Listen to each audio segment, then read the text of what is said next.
नायगावच्या खंडोजी नरसी पाटलांची मी कन्या. अवघ्या 9व्या वर्षी ज्योतिराव फुले नावाच्या माणसाशी माझं लग्न झालं.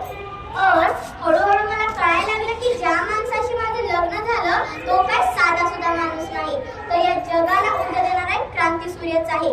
त्या काळी बायकांना उमरा वरंडायची पद्धत नव्हती.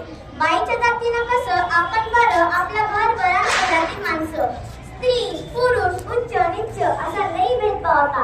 पण या सर्वांवर उपाय म्हणजे एकच, तो म्हणजे शिक्षण. शिक्षणाचा ध्यास हा एकच विचार ठेवलेला